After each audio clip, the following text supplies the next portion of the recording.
आता होण्यासाठी तरी तुम्हाला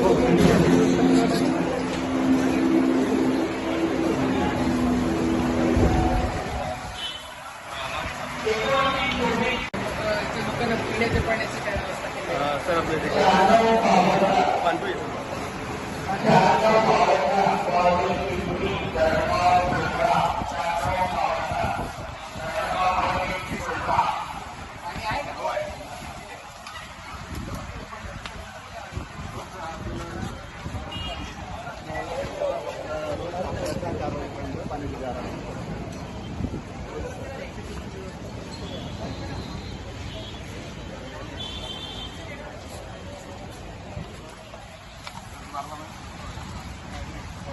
आणि बाकी ग्रीन नेट वगैरे लावावं लागेल तुम्हाला पैसे त्याला आरो आहे का? हो आहे सर. ते आपल्याला टाकणार आहे त्यांच्याकडून नाही तेच मेंटेन करतात पोलिंग पॉईंट होतं. एकदा परत चेक करून घ्या आरो वर्किंग आहे की नाही. हो पाणी कसं चांगलं थंड आहे. हो आहे सर.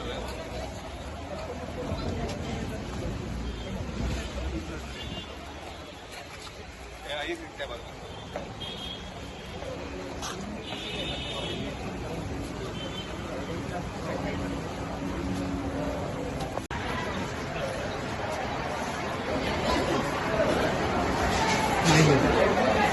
इथं होतं काढलं त्यांनी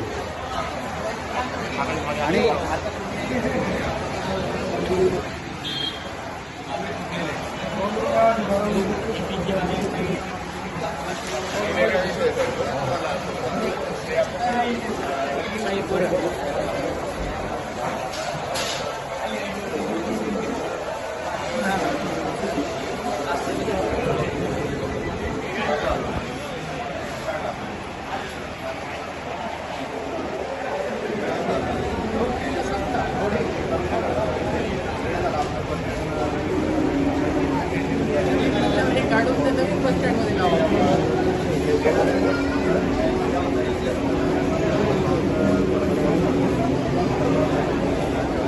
आता आपल्याला सर्वांना असलेल्या कल्पनेप्रमाणे उन्हाचा तडाखा वाढत आहे, उन्हाची काहिली वाढत आहे आणि त्यामुळे ज्या पब्लिक प्लेसेस आहेत जिथे जास्तीत जास्त नागरिकांचं येणं जाणं असतं, सामान्य नागरिकांचं येणं जाणं असतं, त्या सुस्थितीत असणं फार आवश्यक आहे.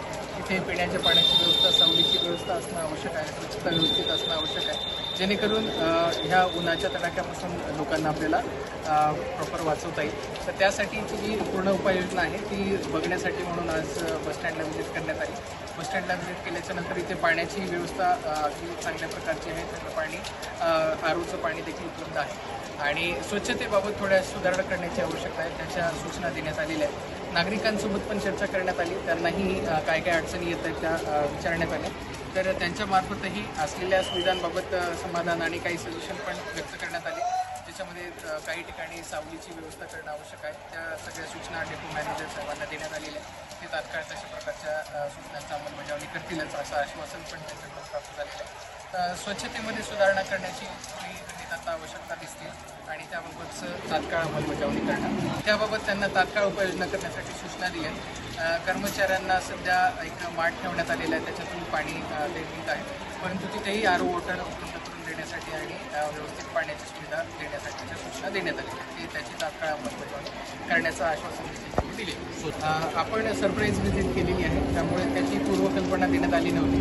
स्वच्छतेबाबत मी जसं यापूर्वी बोललो की स्वच्छतेमध्ये इम्प्रूव्हमेंटची नितांत आवश्यकता दिसून येते, तशा सूचना तात्काळ देण्यात आलेल्या आहेत आणि त्याची परत एकदा काही दिवसानंतर काही अधिकारी पाठवून व्हिजिट करून त्याची अंमलबजावणी झाली की नाही ती पण आपण पडताळणी करतो. महामंडळांचा आणि ते प्रायव्हेट एनजीओचा करार करून त्यांनी ती पाण्याची व्यवस्था तिथे करून देण्यात आलेली आहे, परंतु ती पूर्ण एका साईडला पाण्याची व्यवस्था आहे. दुसऱ्याही साईडला पाण्याची व्यवस्था असेल तर नागरिकांना आणखी सुलभतेने पाणी मिळेल. यासाठी त्यांना दुसऱ्या ठिकाणी पण पाण्याची व्यवस्था करण्याबाबतची सूचना देण्यात आली.